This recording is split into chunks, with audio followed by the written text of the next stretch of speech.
Well, hello everybody and welcome back to my Let's Play Torment Tides of Numenera. Numenera, how do you say it? This is episode 19. No, it's not that 99 was last time. This is episode 100, people. 100. I'm IVATOPIA. And a little conversation with Virgil. Let's finish it off. Read that bit last time to you. Well, let's see what I can say. So if you want to know what it said, either pause it now and read it, or go back to the last episode if you haven't already. Well, listen and read. Anyway, one life. Doesn't matter set instance as it serves a greater whole. Each life is important, every person cares a world of potential, each life should benefit. Yeah, that's probably a good one. One life doesn't matter, it's just spark against the timeline of the cosmos. As much as we let it matter, we make our own meaning, our own truth. Life matters only if you experience it. You let it winkle and stagnate, it does not matter at all. What is life but the memories we leave behind? You're not dead until you're forgotten. What matters is money, power, fame. One life can find new knowledge, making new discoveries, passing along knowledge, making humanity greater. That's the purpose of life. That's basically what he thinks. If you're talking about legacy, who cares? What matters is that you built something and use your life constructively. What matters is the continuation of life, having children, creating more life, passing along.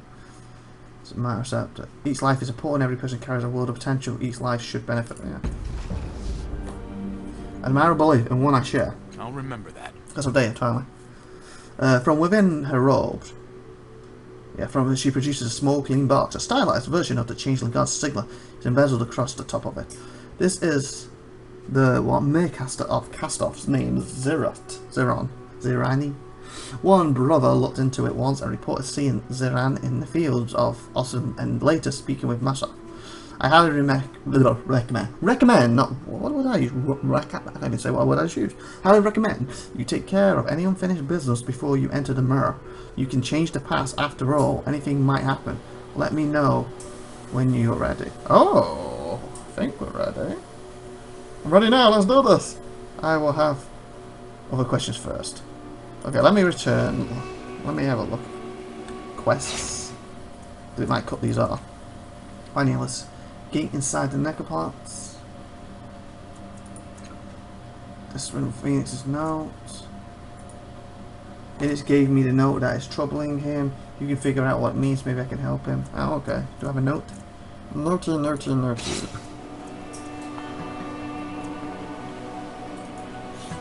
This ragged scythe square is engraved with scrolls or symbols, presumably some kind of writing. It's most unfamiliar to you. Phoenix says the note told him to come to the Valley of the Dead Heroes, and that he would find the answer he needs. He gave it to you because he has found no answers, but he has not so far. Hopes you will find them in his place. Rude engraved symbols are mostly impenetrable. The numbers are written in truth, one after each other, and text what's that. Yes, I did use that. Guess I found out for him. Oh, now I've got a lot of power going through me. Okay, so that doesn't help. So remembering inside flowing crystal in the valley, the memory belonged to a man tormented by horrors beyond his control and bloodthirsty cutlers who kill for him wherever he wants them to or not. It's a little strange, but he did not give me a tomb code for what I hope is the child code is. He also told me to hold my breath.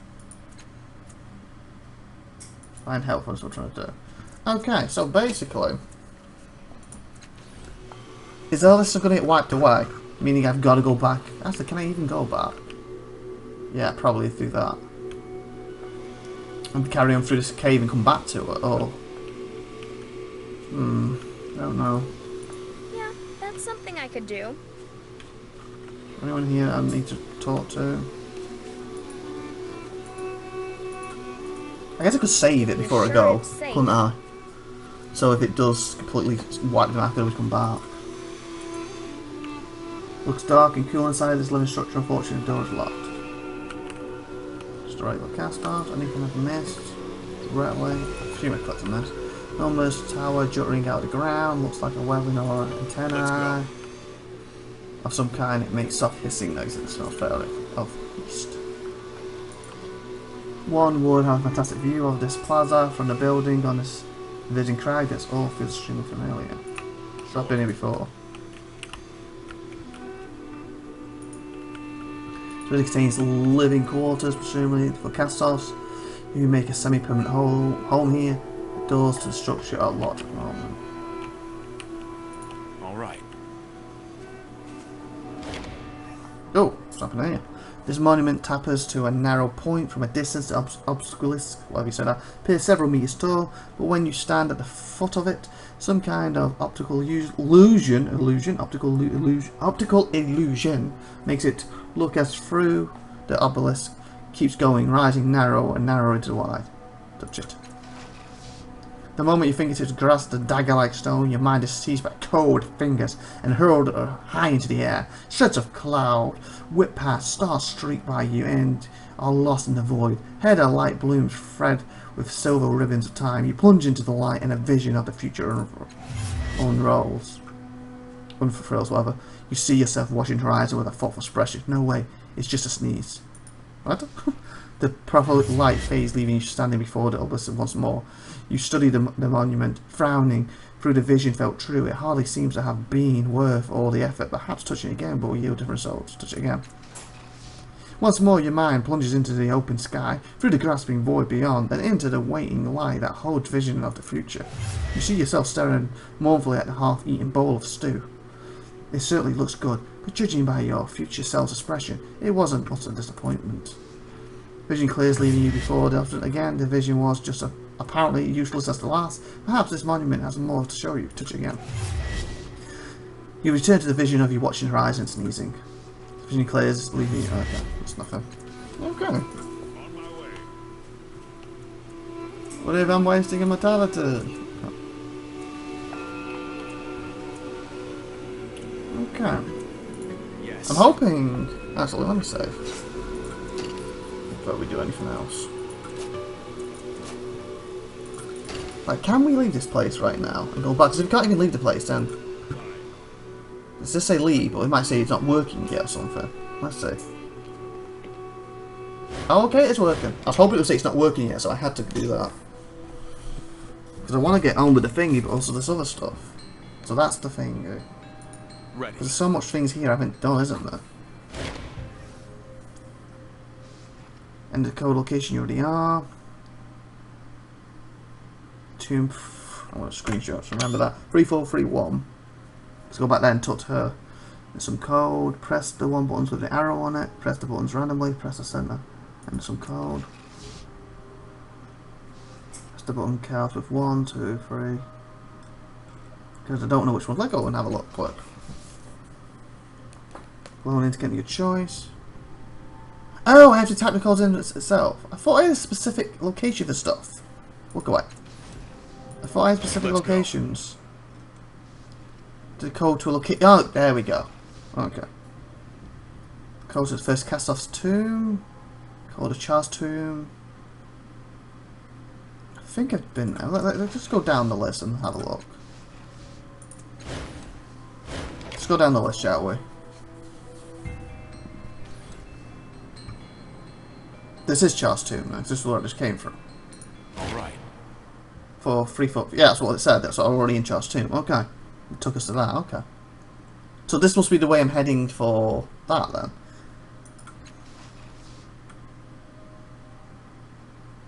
I did Charles' tomb, didn't I? Not the first cast off. Let me just make sure. Did I do the wrong one? Okay, that's the first cast off, so Charles is different. So I did put the wrong one in. So Charles 2. So I've been here, or at least I was trying to get here, wasn't I? Let me see. Yes. Now. As you approach the rock pillar of the tomb, you feel suitable variations on the air temperature, pressure around you, tiny gusts of circling pushes your eyes towards specific strains in the stone. Allow the wind to guide your eyes. Making a note. Oh, nope. I hadn't updated the quest. Remember what you were told. You hold your breath. The gentle breeze control the flickering of your eyes toward the predictable places on the wall. The patterns and purpose of the gusts quickly become clear. They have been training your eyes to see, and suddenly the truth becomes clear in twisting letters made from the stories in the air itself. They're in an older version of the truth, but you can read them.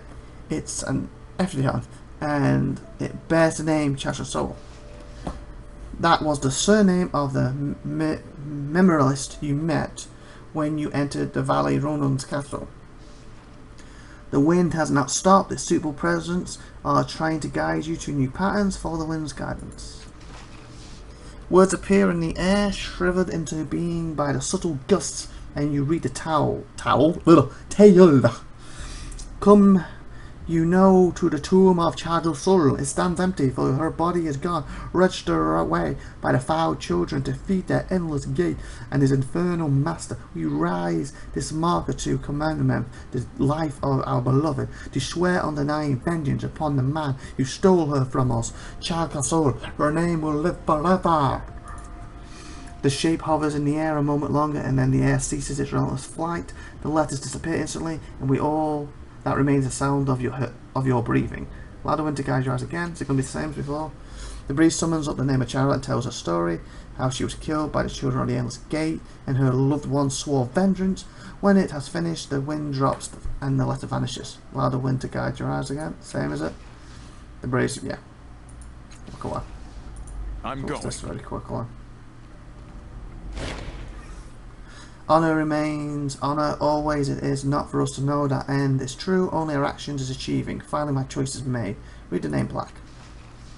Careful, perfect avenger. Read the echelon again. I was just running on, yeah. I'm ready. Seasons roll, turning eternally, returning but not summer twice. SWD. Read the name black. Chavo Duplins. Wow. Look Okay. out below! Above! Sideways! Yeah, sideways. The code, the location you're in now. Yep. So we want to go back to there, but first enter the endless code for the endless gate. Continue. See if we've been here before.